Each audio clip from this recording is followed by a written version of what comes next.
Hello, everyone. Thank you so much for joining us today for the Untangle Tech Talk series. Today, we'll be showcasing one of the NG Firewall applications, our directory connector. My name is Shannon Bonfiglio. I'm part of the marketing team here at Untangle, and I'll be your host today. I also have with us one of our sales engineers, Chad McNaughton, who will be taking us through the presentation and providing in-depth demonstration as well. Just a few housekeeping rules before we get started. Please be sure you're selecting the correct audio preference. On the right-hand side, you'll see the option to use your phone or use your computer speakers. If you do use a phone, you will need to use the access code that is provided. As a reminder, this webinar is being recorded, so you'll be able to rewatch or revisit areas that you want to follow up on or share with your other colleagues. As always, we'll be answering questions throughout this presentation. We have a few staff members on hand to help answer those questions, so please submit any questions you have in your Q&A box, and we'll try and get to those. As always, you can send an email to us, whether it be a support question, support@untangle.com, or a sales question, sales@untangle.com, and that is always a great way to get in contact with us. Now, before I pass it over to Chad, I do want to reiterate that this is a very technical webinar. So if you're unfamiliar with Untangle and our solutions and our products or networking concepts in general, this webinar may not be the best one for you because we are going to take a deep dive into the product. We do have a higher level webinar series called our 101 webinar series that may be better for you if you're not familiar with networking concepts. So you can find a full list of those webinars on our website. And I think that's it. I'll pass it over to Chad. All right, thanks, Shannon. As Shannon said, everybody, this is one of our Tech Talk series. So this is a deep dive into Directory Connector. But to be perfectly frank, Directory Connector does not need a super deep dive. This is not going to be like an hour-long Tech Talks or anything like that. This is a very black and white application within Untangle. Excuse me. Also, just as a warning, I've got a bit of a head cold, so I've got my hand on the mute button. I'll try not to sneeze and blow out your speakers. So on my screen here, we're going to start out pretty simple. What is Directory Connector? Well, Directory Connector is our module that allows you to enable username password authentication. We can do that from a number of different sources: Active Directory, Radius, Google Drive, or the Untangle built-in local directory. I wanted to go ahead and be as transparent as possible right off the bat. The Google Drive part of our actual Directory Connector app is currently waiting an update from Google for their API. So that part is technically not working until we get that update. So we're just kind of waiting on Google to update the API for us.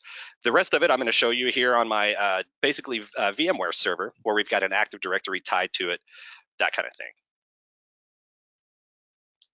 So setup and configuration for Active Directory. It's a really simple thing. You just need the information from your Active Directory, admin login, admin password, things like that. Active Directory's connection can support multiple domains now. It'll connect via the standard or the secure ports, and I'll show you it'll do that automatically in the setup. Groups and users can be filtered for inclusion by OU. So this is what would tie into our Policy Manager application. Those two apps are really best friends in Untangle. Once we've got Active Directory connected, or even Radius usernames, Google usernames, Policy Manager can show you those usernames. We can set up groups by users, security groups, and Active Directory, things like that. We do have built-in testing to verify that you are communicating with your Active Directory server. That's built into the little configuration right there, and I'll show you that. The users and the group map buttons right there just give you a quick view of what your current settings will give access to. So within Active Directory, maybe one user is in 2, 3 OUs. Those security groups will have different permissions, obviously. You'll be able to see that from right here, even in the user group map.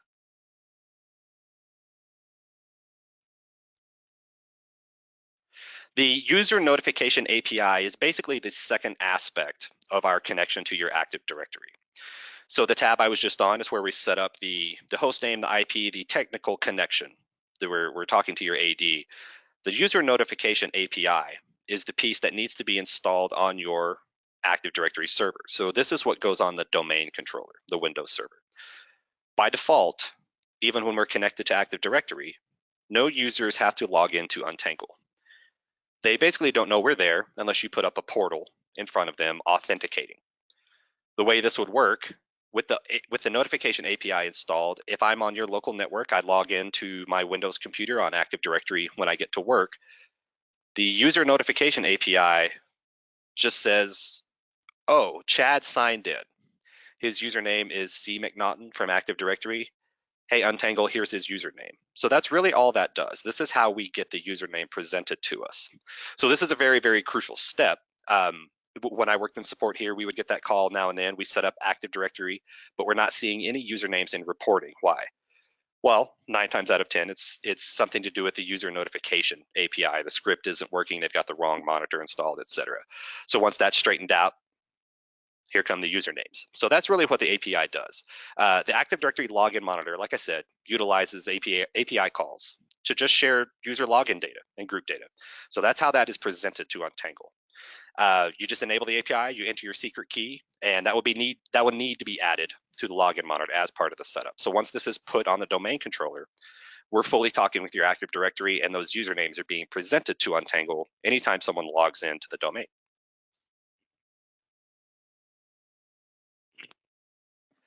Directory connector and radius.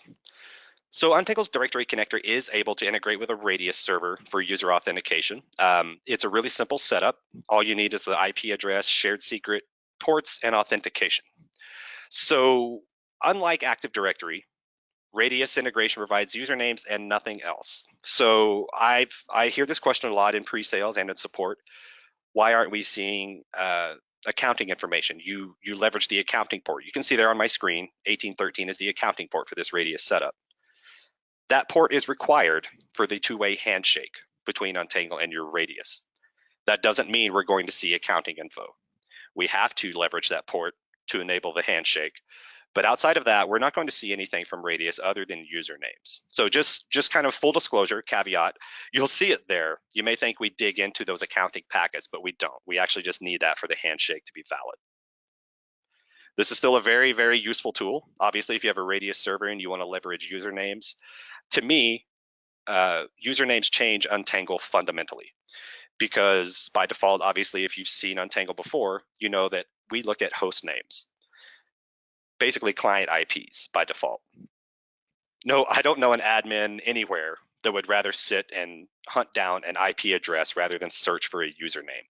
So even if you're a small organization, you don't have something like Active Directory, radius can be a valid method. Local directory built into Untangle is a very valid method too. And once everything's cleared up, the Google authentication is actually really handy as well. Untangle is a Google domain, and that's the kind of thing we use. So yeah, we're very keen on that getting back up. As I said, the Google tabs used to configure that here. We are basically waiting for an update to the API. So once that's happening, everything's going to be back to normal. Everything Google Drive will be connected. We'll have those accounts as well. This is honestly the easiest one to set up once you get it going. It doesn't require anything like ports authentication. It just hits your Google domain basically. So some reporting from Directory Connector. Obviously, this will be not the most extensive reporting in Untangle. When you're used to other Untangle apps like Web Filter, like bandwidth control, Web Filter has over 40 reports built in. There's not that much to report on in Directory Connector, right? We need to see a summary of actions. We need to see events and usage from the login API. So it does offer built-in reporting for login and logouts. The API usage really just shows the amount of user notification events the API is using over time. And then events shows activity from the actual API itself. So like I said, this is not the most robust reporting we have, but these 3 reports are really handy if you're running Active Directory, things like that. You can just see everything happening, make sure everything's transmitting as it should, everyone's talking.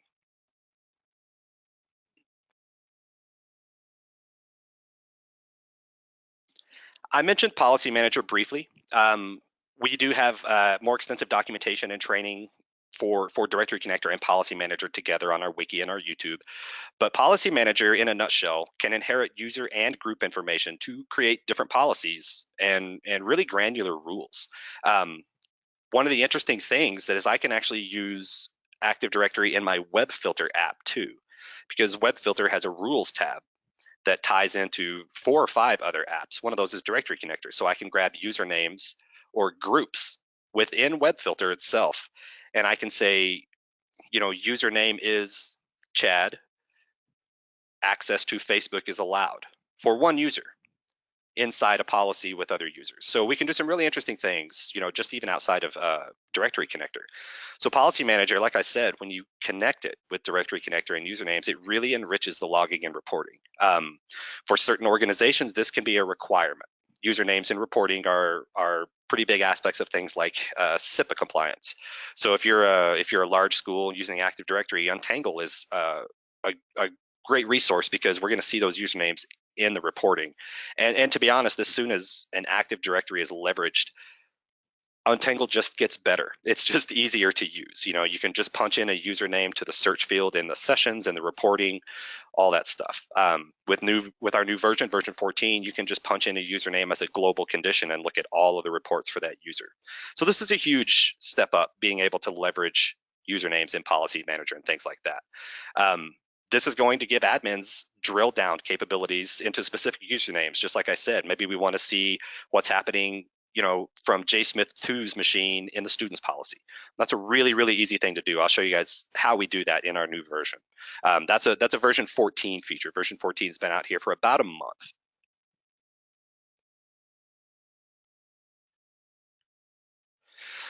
So that was my last slide here, just kind of going over a couple of the apps. If you'll bear with me for just a second, we're going to hop out of the demo here and jump over to my actual server. So this is a machine I have running here in our virtual environment. You can see this is a version 14 box running on VMware. The quick thing that I wanted to show you is our global conditions now. So when a user group has been leveraged in Untangle, we can actually leverage those here now across our global dashboard. So if I were to come here and type in username and I just wanted to see a specific user, I would just apply that, and that username would be applied to every widget you see for the last hour. Our widget system has a maximum display of 24 hours of data, so if you need to see deeper than that, you can actually go over to our reports where those same conditions exist now. So if you wanted to, for example, look at all the students policy in the student group, you could just go look at their traffic based on that policy right there. So this is a really, really handy tool for version 14. If you've got a server running version 13 or newer and you're not on 14 yet, just let us know. We do roll that out in stages. The upgrade's currently rolling out. Maybe it hasn't hit the pool with your server in it yet. So you can just email us at support@untangle.com with your UID number, and we'll add you to the early upgrade list if you like. So let me jump over to my apps here. I want to get into Directory Connector. So as I jump in, it's just going to take me to the basic status page. I wanted to show you some of these reports here. You'll see I haven't seen any logins today yet because there's nobody logging in on my system. So once we go into Directory Connector,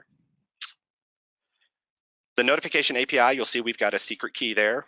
This has been enabled, and this has been deployed to our domain controller. So it's a real simple thing. You just download the script here, just click that and it'll download. And then basically you install that on your domain controller. This is the really important kind of handshake aspect of this. The username is going to get entered on a Windows desktop and a captive portal, wherever it comes from. The API is just going to tell us the username. We don't care where it comes from. The domain controller gives it to us. So to go through just a quick little Active Directory setup, you can see here that we've already got it enabled, and we've got a test box basically set in here for connection. So if you're going to create a second one, all you do is do add, and we just punch in the information. As I said earlier, whether that's running on a secure port or not, just tell us and it'll change that automatically for you. So let me come over here to edit the one that's currently here. You can see we've entered all this information. I want to run a test real quick. So the test is basically just going to say, are we talking to this domain controller? Authentication success. So it's on, we're talking, that's a good thing. So from there, if I wanted to, I'll say done. I can now take a peek at my users. By default, this will show you 1,000 users from Active Directory. If you need to see more than that, it's just a change that you make on your domain controller. We have documentation on how to do that, but the default maximum is 1,000. Some customers obviously need to see more than that.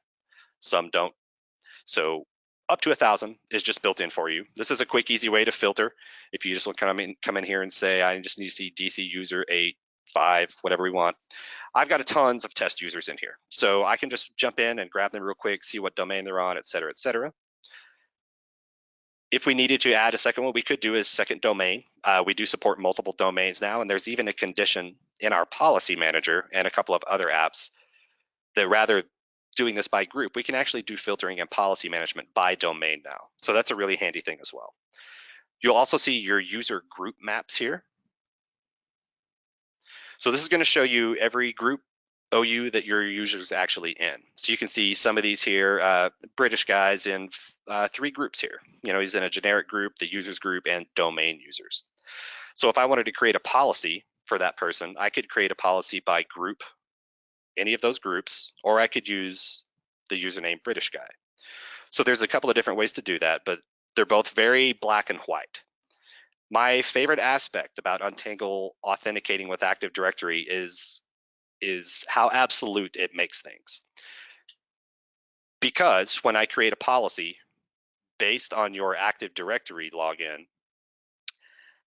such as my teacher's policy here, I'll be able to say, even if a teacher logs in to Wi-Fi from their car in the parking lot, it's their login that I care about, not their device, not their IP, their MAC address. That doesn't matter. We're looking at the login. So I could say rule for teachers only. And you'll see a lot of conditions here. So this is a rule to push someone through a custom policy. So I could say username. I could do time of day, day of week. I could add a lot of these different conditions. What I want to look for is user in group. This is also where you see user in domain. User in group is the condition I'm looking for right now, though. So as you can see, the actual crux of this condition is group is. So there are a couple of qualifiers here. Group is not. We could change that if we needed to. For the purposes of this, I'm looking to isolate my teachers. So I'm going to choose the teachers policy. And now I can go find a group called teachers, that kind of thing. So your groups will all pop up here. You can obviously just type that in if you need to. If I wanted to do this individually by user, I could also do username, and that would let me do that. And now British guy will always come through the policy for guests. This is why I say Active Directory makes Untangle kind of black and white. There's no way to get around this. If you want access, you need to log in. That login is what's going to push you through those policies. So depending on what they need, depending on the permissions they need, users can be in multiple policies. We would just need those policies to be correct in the order here, which we can reorder. But that's a pretty simple way of doing this with Active Directory involved. As I said, this is a little bit different when we talk about Radius. If you enable the Radius connector, it's a very similar thing as we saw in my screenshot. And this is where we can come in and do basically the exact same thing. Authentication methods are able to be selected here. If there's something different, the default is PAP. As I said, we'll see usernames from Radius, but that's about as deep as it goes. So it will change your reporting. When we go out to things like a session viewer or reports, we'll see a username field here, and this will populate from Radius, from Google, from Active Directory especially. I don't think there's a huge gap in setup between any of these. As I said, when Google's API is updated and everything works smoothly, that's really one of the fastest methods here, especially if you're if you're a G Suite company, Google domain like Untangle is, you just want to set that up, sign in with Google addresses, and then we'll see those accounts there. Radius is very similar because it is a bit limited. It doesn't see too deeply into the accounting. So we'll see usernames. Active Directory is the one that is the deepest dive. We obviously have the most granularity from Active Directory. It's a pretty robust directory service. And anytime you add users, groups, modify your Active Directory, Untangle does a call out. I will go ahead and sound a little dumb because I'm not entirely sure how often that call out happens. So as an Untangle admin, if I ever update my Active Directory, whether I'm adding or removing users or groups, things like that, I always come here and I just do a quick refresh group cache. That's just going to hit your Active Directory and say, has anything new come in, et cetera, et cetera.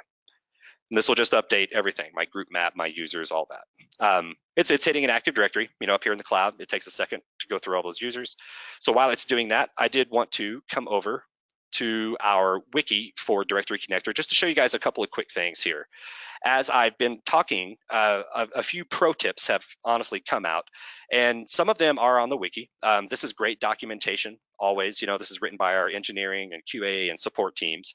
So don't feel, I guess, like this is going around support. This is the same information they would present to you. So some of the FAQs here are really handy, and one of the big ones I like to point out is, what about shared IP addresses like with a terminal server? Active Directory running with terminal services does change things. So there's a couple of different options if you need to enable username functionality in a terminal server situation. And this isn't applicable for tons of clients, but for places like hospitals, big medical offices where they actually use these terminals, this is a very valuable thing. A terminal server virtualizes one IP for all users behind it. So we only see that one IP. So without a little bit of customization on that server, that's a huge limitation for reporting. So we do have some options here. You can see the Phenomenon Access Suite on our wiki there if you need to go check that out. But this is where you get the steps to actually go into the domain controller and enable those usernames to be seen rather than just the virtualized IP. So as I said, there are a few pro tips for Directory Connector. We have a lot of that stuff here on the FAQs on our wiki page, such as, why do I only see 1,000 users? If that's something to change, we actually have the steps for you to go change it here on the wiki. And then always, there's a lot of troubleshooting on here, but also, don't be shy about emailing support@untangle.com to ask questions. Directory Connector, as I said, is a pretty simple application. That doesn't mean you won't get hung up in a place or two.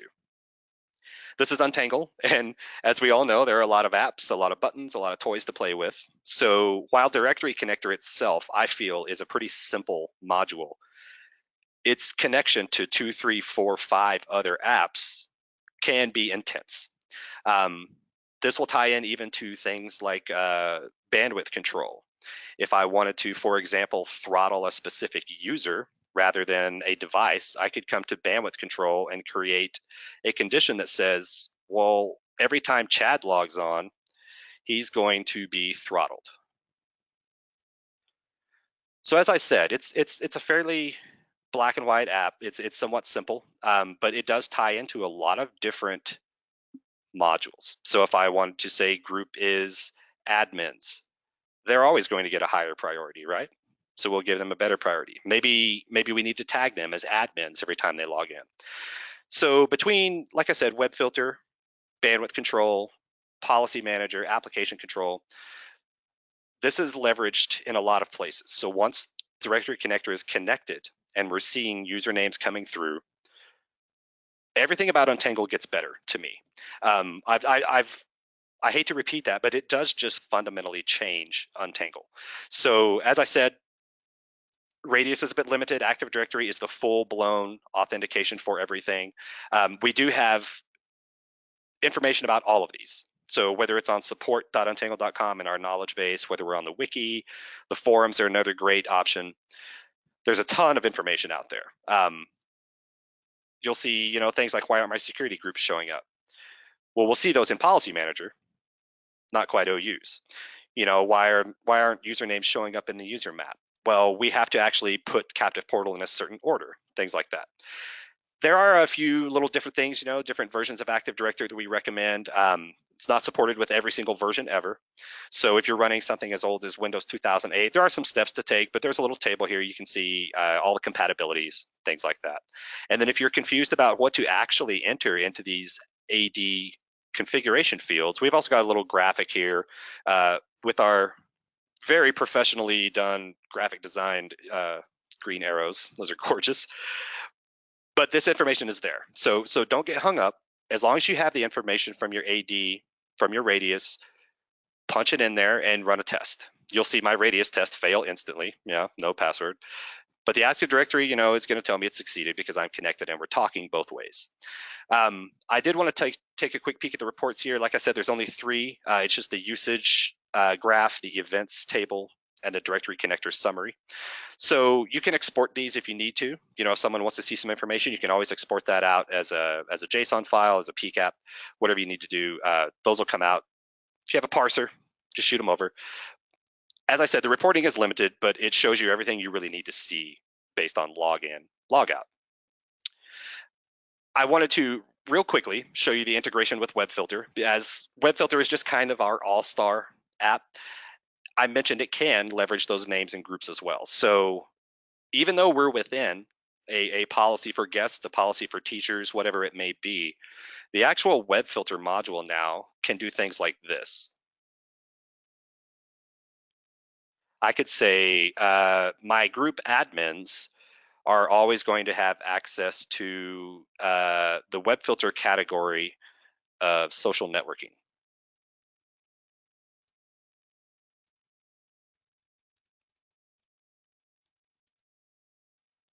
So these people have to log in. I could even get more strict and say only when they're on their desk computer, or when they're on their specific computer in the actual data center, et cetera, et cetera. I could even say when they're only on their mobile device, a MAC address, that kind of thing. So this is just inside WebFilter, where we can connect things like that and then get really interesting granularity within the app itself. So as I said, we could do username, we could do group, we could do domain here from Directory Connector. And it's just a handy way to do inclusions or exemptions from specific users, specific groups that might just need a little bit different permissions than the rest of their group. Untangle's Policy Manager is a very handy thing. You can see my little overview widget here showing traffic. If I want to go look at this policy, I can just click right here and it'll take me to the policy. As I said, Policy Manager is really cool, but you don't always have to make 20 policies anymore because of those rules in WebFilter I just showed you. So if there are a few users, a few devices within a policy that need exempting, we can do that too. We can just grab their username, grab their group, anything like that within WebFilter, and just say these people have access to, github.com. No one else does because these are developers, that kind of thing. So between all these apps, Directory Connector, I feel, is a really, really valuable tool. Obviously, Directory Connector and Policy Manager work really well in tandem, but just having usernames and reports tends to change everything right off the bat. And as I said, our Google functionality is being fixed. That's just an API update. We're just getting updated. So once that's back, you just log in with your Google domain, and then you can actually even come over to WebFilter and say, I only want people to be able to log in to our Google domain. So if I restricted this to untangle.com, the employees here wouldn't be able to log into their personal Gmail addresses, things like that. So we have a lot of really, really, really cool integration with Google. We're just waiting on a quick update. Once that's back, we'll be able to do all these things in a couple of different places.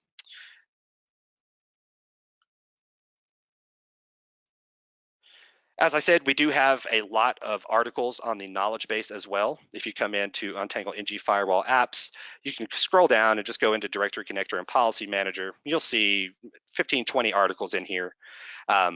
Just really good articles about troubleshooting, how to set up these different login monitors for your version, how you're going to capture Windows name or usernames on like a VMware server in Windows Server. So there's all kinds of really, really useful things on the wiki, on the support knowledge base, and on our YouTube. As I mentioned, this is probably not going to be a 60-minute long tech talk here. Directory Connector is a bit simple, so we may have a little more time for Q&A. Shannon, are there any questions kind of hanging out there that we haven't been able to answer yet? Most of the questions you answered by showing on the wiki. There was a question about the max number not being shown, which I think you answered. Let's see. There's some questions about Captive Portal, how we can use Captive Portal with Active Directory, if you want to. Yeah, perfect.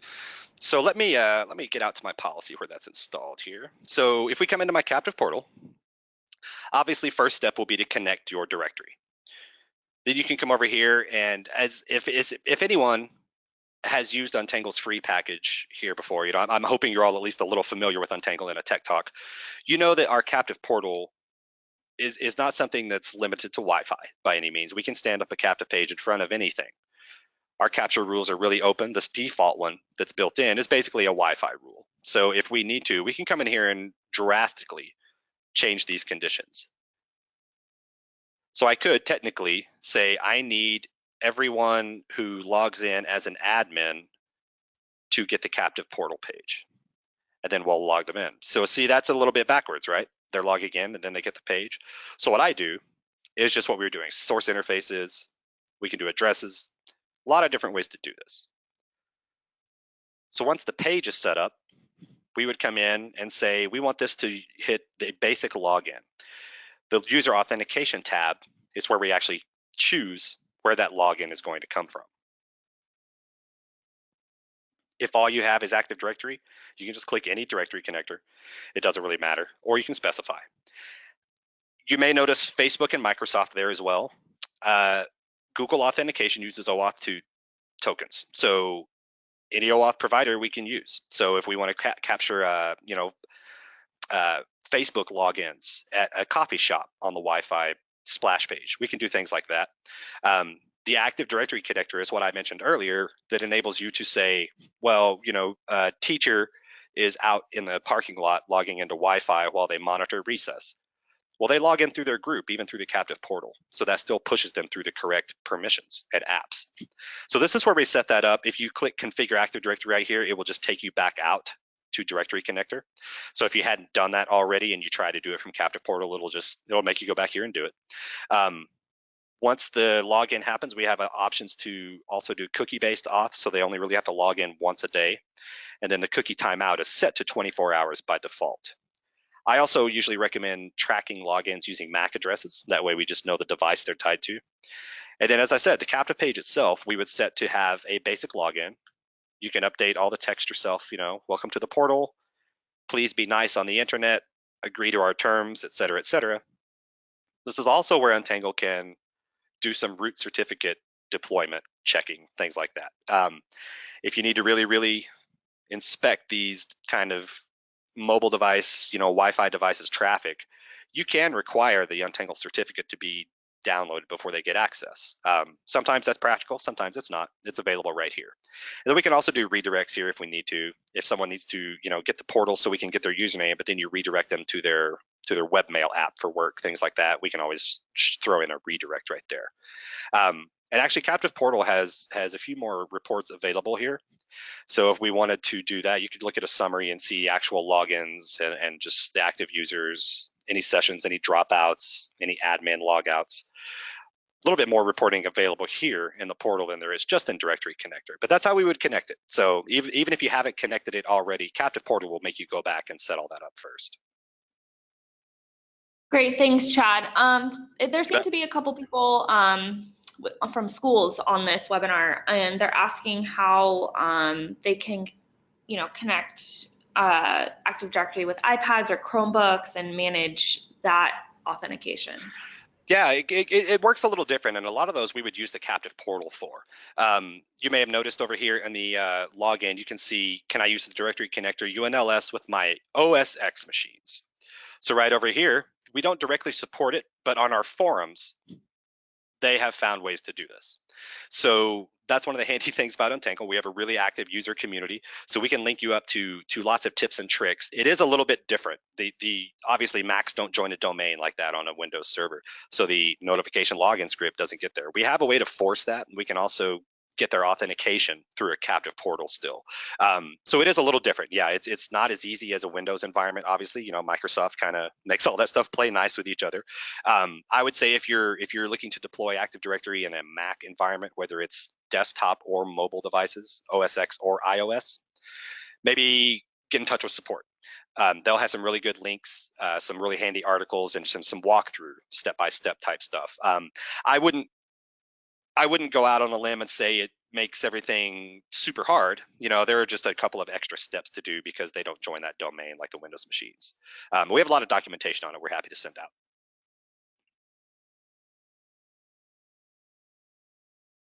Alrighty.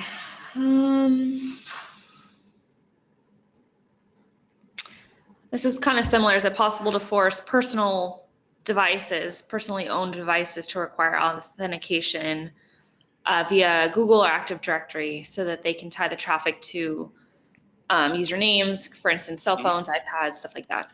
Yeah, basically, we would basically just need to set up the capture rule to grab them. So if we do something like this one, all non-WAN interfaces, anyone coming in on Wi-Fi is going to get a captive page.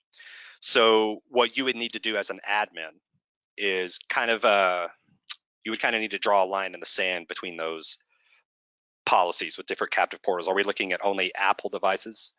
Are we looking at, for example, Samsung devices? You know, iOS and Android are very different animals when it comes to content filtering. So things like that, we would probably just set up a portal and we would alter the capture rules to catch those different devices. But we can actually do that per policy. You know, so I'm on my default policy with these captive portal rules. But if I come down to my guests, you see they have the same rules inheriting from above, but maybe I just need to change that.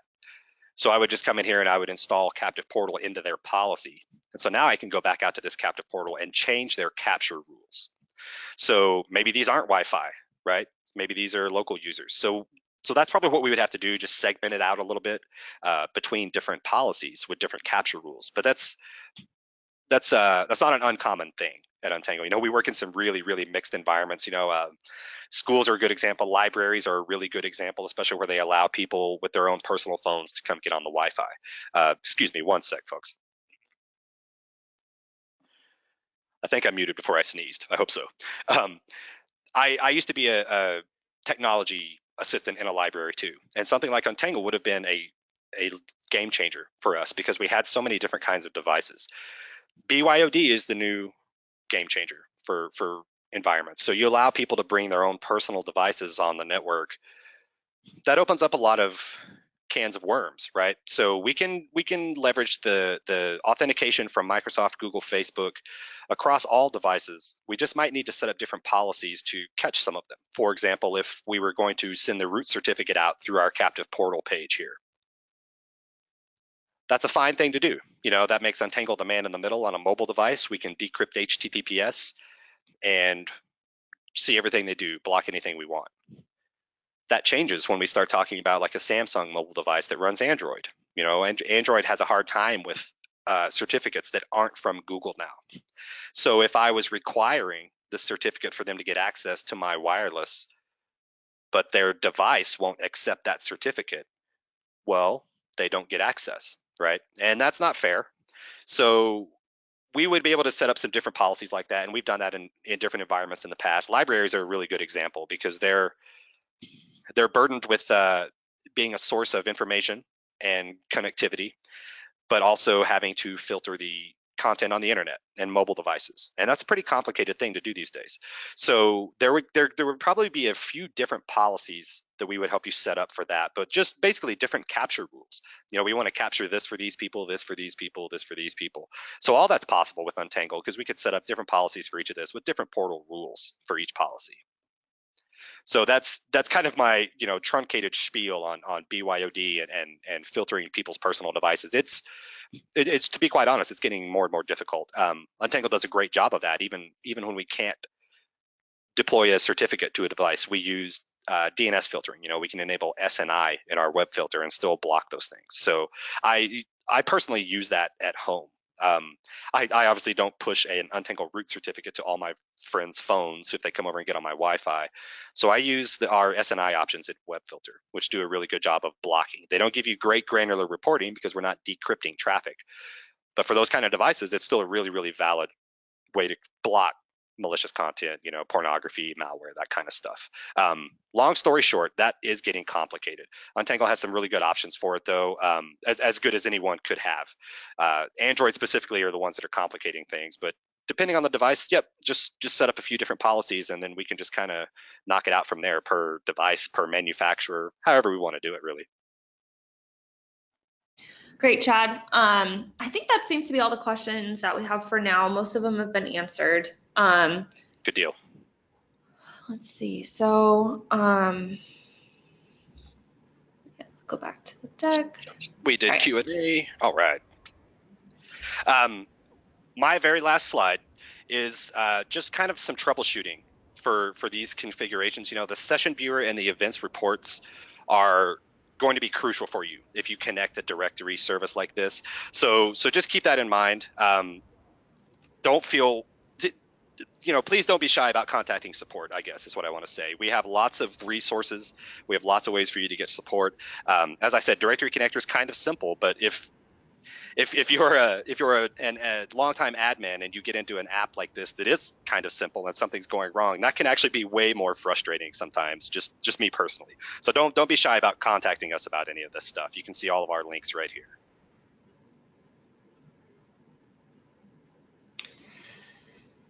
Great, thanks, Chad. Just a few more slides before we end this.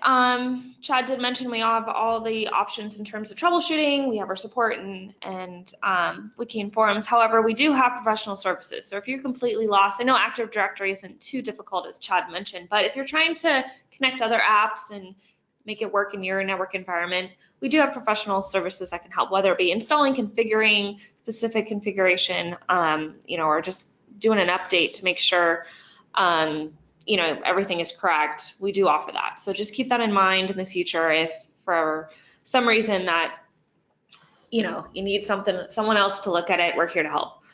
I don't mean to interrupt. A really good example of that was that last question we got about mixed devices in a big school. That might be a pretty big undertaking, right? That might be more than a 20-minute support call kind of thing. So we could just do a professional service, just walk you through the entire process. Correct. That's all I had. Yeah, go ahead. Sorry. No problem. Next, I think we have a few more slides. I think we have some exciting promotions that I would like to mention while I have everyone on the phone. As I mentioned, you may already have Untangle, which is great, but if you're looking at us as a solution, we do also offer a security upgrade program. So whether you have an old subscription or appliance of Untangle or you have a competitor's product, we offer some competitive discounts and pricing on that if you're looking to upgrade, whether your school grew or company grew, whatever your situation is, please ping us, if you're looking at that option. And as Chad mentioned, we know a lot of you run us at home, which we love, but if you ever want to bring us to work, to help manage your, your network at work, we have some competitive pricing for that as well, special pricing discounts. I can't give you any pricing over on this webinar, so please give us a call or email us to find out what that can do for you. One more slide. So excited to announce Sysadmin Day. Here at Untangle, we love celebrating our sysadmins. So unfortunately, there's only one holiday. While there is the cybersecurity month in October, Sysadmin Day is July 27th, so the last Friday of July. And here at Untangle, we like to celebrate all of those sysadmins who work tirelessly to protect their networks, even though they're not necessarily recognized. And with that, we have a sweepstakes that is starting Monday.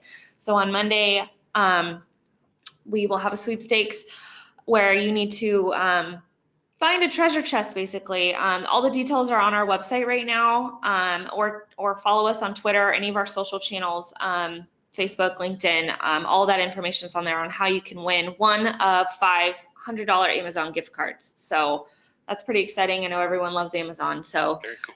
Yeah. So unfortunately, Chad, you are not eligible as you are an Untangle employee.